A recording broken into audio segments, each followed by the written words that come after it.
El rosetón de 15 metros de diámetro de la Catedral de Estrasburgo nos recibe con su luminosa espiritualidad. Es que estamos en la entrada de una de las catedrales góticas más bellas del mundo.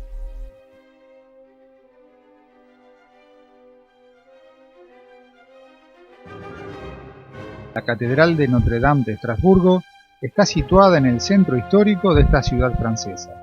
Declarada Patrimonio Histórico de la Humanidad por la UNESCO en 1988, está consagrada al culto de la Virgen María, restablecido desde finales del siglo XVII, tras un período de culto protestante iniciado en el siglo XVI.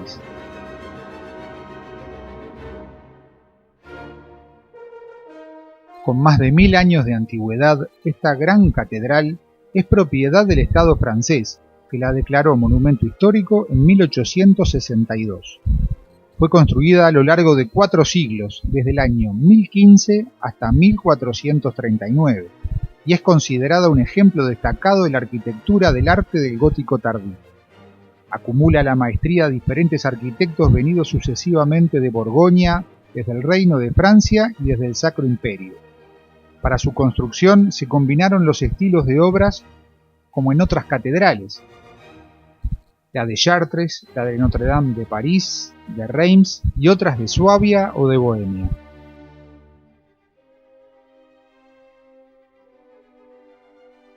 Luego de la conversión al cristianismo, fue construida aquí por los merovingios de Clodoveo I alrededor del año 510 la primera catedral. Sin embargo, no se han encontrado aún vestigios de estos emplazamientos.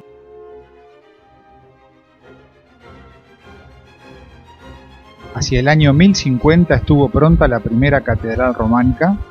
Sobre el año 1230 estuvo pronto el coro y el transepto. En 1275 las del nuevo gótico y la fachada occidental en 1365.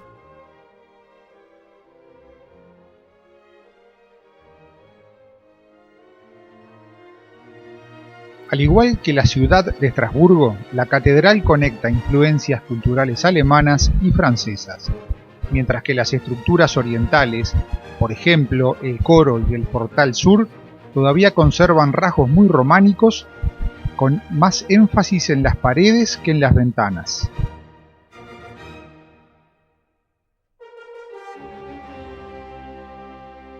Aquí vemos el gran altar barroco, que es del año 1698.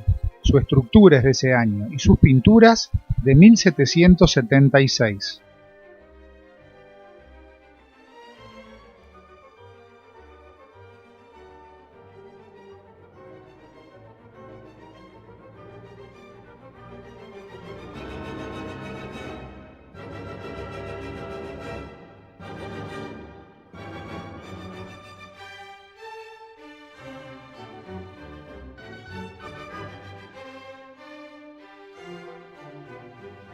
Las vidrieras son mayormente del siglo XIV, algunas de finales del siglo XII, como en el transepto norte, y del siglo XIII, como las ventanas del emperador en la nave lateral norte. Algunas son del siglo XX, las que fueron destruidas durante la Segunda Guerra Mundial, en el transepto sur y en el coro.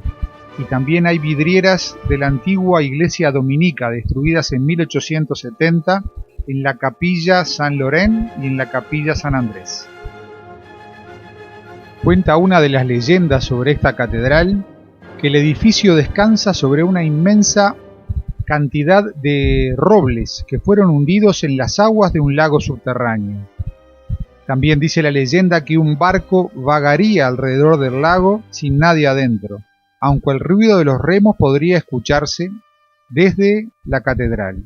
Según la leyenda, la entrada al lago subterráneo se podía encontrar en el sótano de una casa justo enfrente de la catedral, la que habría sido tapiada hace algunos siglos. El púlpito de la catedral, que se encuentra frente al órgano, es una obra ricamente ornamentada al gusto del estilo gótico llamado flamboyant.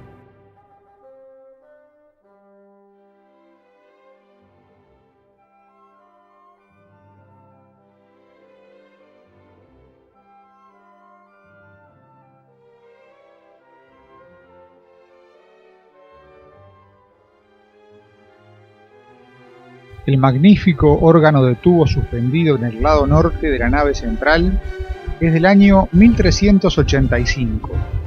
Este también fue reparado en 1491 y en 1981.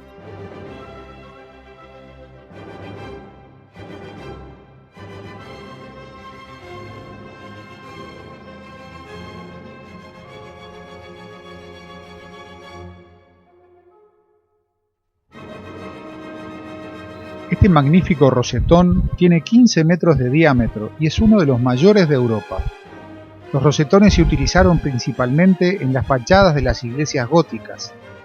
En el románico solía ser un pequeño diámetro el que poseían, pero el gótico llevó a su esplendor a los rosetones, los cuales tenían un doble simbolismo, uno mariano, por la apariencia que tiene con la estructura de una rosa, otro que sugiere a Cristo, como remedio de los rayos del sol. Su misión también es doble, por un lado, la más simple de iluminar el interior de las iglesias, y por otro, conseguir un ambiente misterioso al incidir en el altar con los rayos de luz que se filtran por sus vidrieras multicolores. Otra de las leyendas que se cuentan en esta catedral es la del viento que sopla a su alrededor. Se dice que en tiempos antiguos el diablo voló sobre el suelo montando el viento. De esta manera, vislumbró su retrato tallado en el exterior de la catedral, personificando a el tentador que cortejaba a las vírgenes insensatas, disfrazado de joven seductor. Es cierto que su espalda se abre y sapos y serpientes salen de ella, pero ninguna de las niñas ingenuas se da cuenta de eso, ni tampoco muchos de los turistas que pasan por allí hoy en día. Muy halagado y curioso, el diablo tuvo la idea de entrar para ver si habían otras esculturas que lo representaran en el interior de la catedral. Tomado cautivo dentro del lugar sagrado, no pudo regresar, y el viento siempre aguarda en la plaza y todavía aúlla hoy con impaciencia en los lugares que se encuentran fuera de la catedral. El diablo furioso hace corrientes de aire desde el fondo de la iglesia hasta la altura del Pilar de los Ángeles, mostrando su enojo por estar encerrado allí.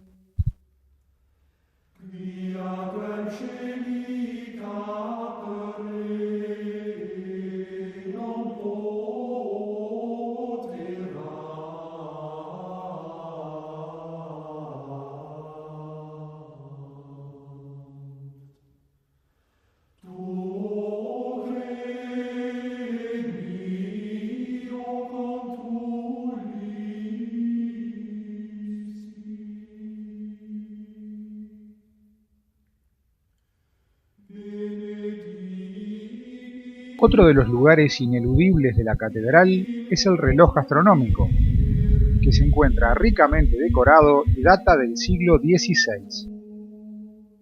Existieron dos relojes anteriores a este. El primero, construido entre 1352 y 54, llamado el de los Tres Reyes, dejó de funcionar a comienzos del siglo XVI.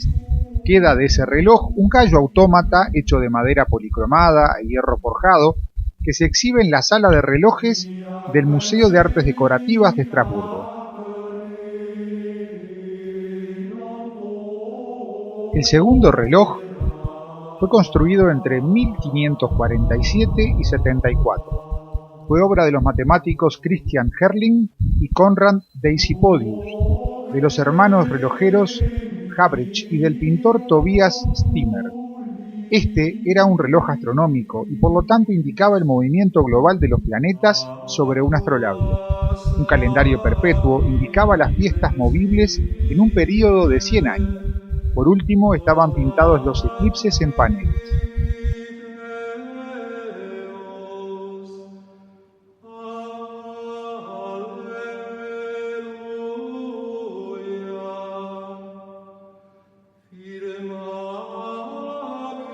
El tercero y actual reloj lo realizó entre 1838 y 1842 Jean-Baptiste Childe. un alsaciano autodidacta que después de haber sido aprendiz de relojero se convirtió en profesor de matemáticas, verificador de pesas y medidas y finalmente en contratista. Su ilusión desde muy joven fue reparar relojes y eso lo motivó toda su vida. Este reloj contiene nuevos mecanismos insertados en el aparador del segundo reloj. Todos los diales son nuevos, pero las funciones del reloj difieren poco de las del viejo, de las del segundo, excepto por el desfile de los apóstoles que antes no existía.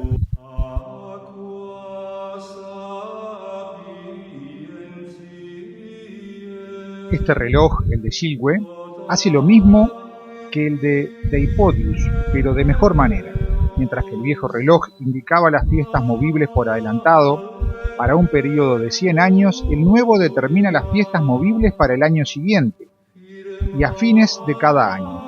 Podemos considerar este mecanismo, el cómputo eclesiástico, como un calendario perpetuo. La fecha de Pascua es sencilla de definir y se adoptó en el Concilio de Nicea en el año 325.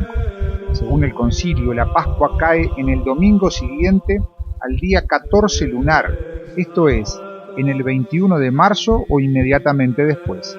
Todo se complicó con la introducción del calendario gregoriano en 1582, que cambió las fechas, la luna llena pascual y las reglas de cálculo. Aquí vemos como un viejo, un joven y un niño desfilan frente a la muerte.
Una vez al día, coincidiendo con el mediodía de la hora local, a las 12:30 en invierno, en la planta superior del mueble desfilan los 12 apóstoles delante de Jesús, mientras canta y se agita un gallo en la parte superior izquierda del reloj.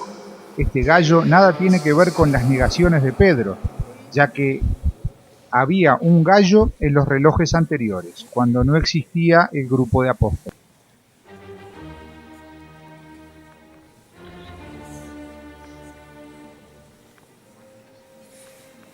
Sobre la izquierda del reloj y unos metros más adelante encontramos el pilar de los ángeles, que en realidad está representando el juicio final.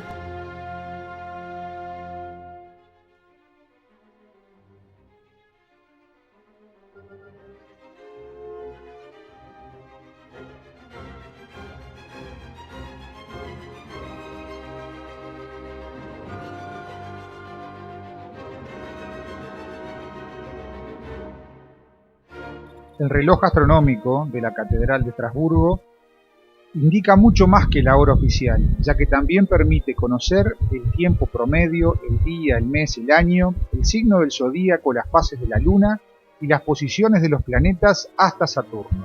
Es una obra maestra de la ingeniería del gótico.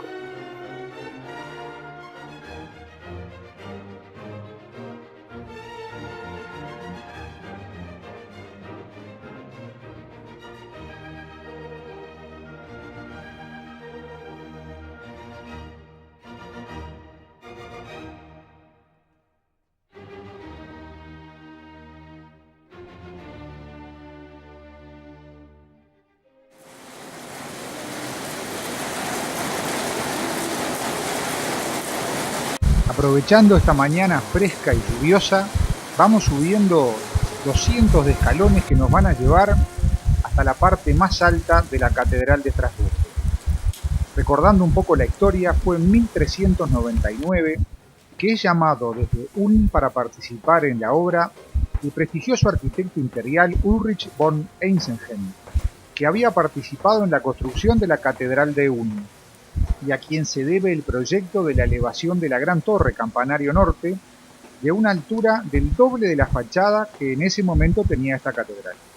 A la muerte de Ulrich en 1419, la base octogonal de la torre estaba terminada, pero su sucesor, el maestro Jena Hulch de Colonia, modificaría el proyecto original que remataría la construcción de la flecha, según el gusto de la época por las catedrales de una única torre. Esta fue construida en 1439 y coronada de una cruz a 142 metros de altura, lo que convirtió a la Catedral de Estrasburgo, terminada para entonces, en el edificio más alto de la cristiandad.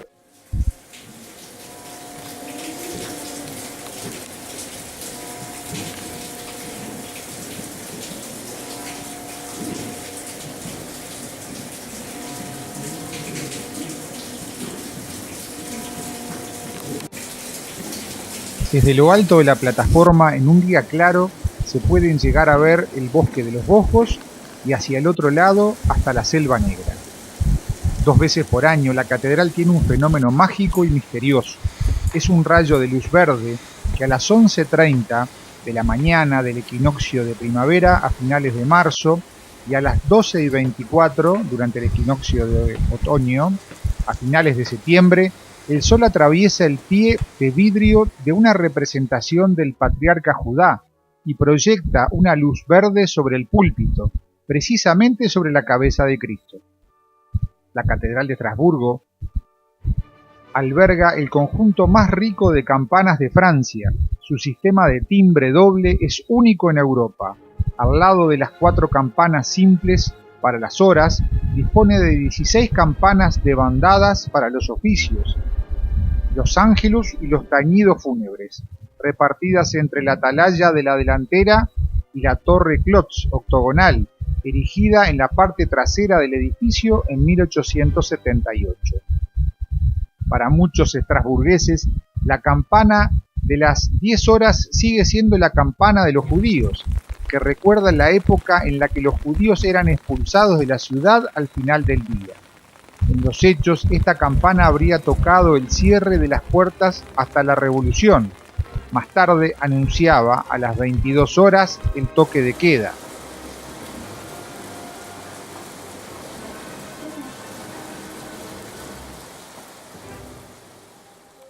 Fuera de la catedral, en la plaza frente al Palacio Rohan, se encuentra el monumento a los constructores de las catedrales.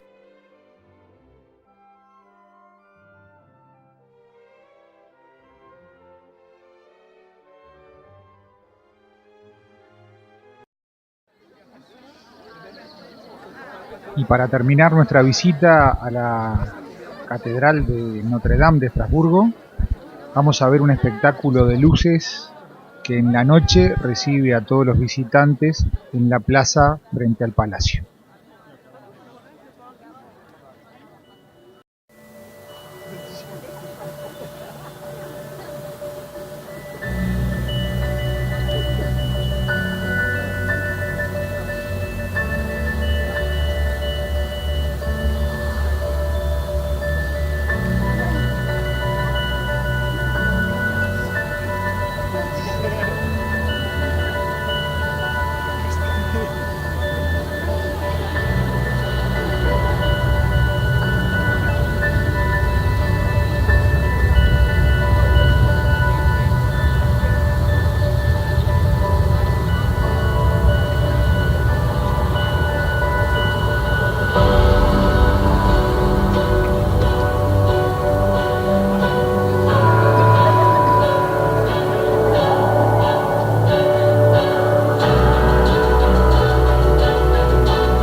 suivi que le panneau indiquant est sorti. Merci. This show is present to you by the city of Strasbourg and its partners. We invite you to calmly go to places and follow signs for the exits. Thank you. Diese Show war Einreise und Ziel von der Stadt Straßburg, Eurometropol und Zeitpark. Wir laden Sie Höhe zu verlassen und Zeichen für die Ausfahrten folgen. Danke.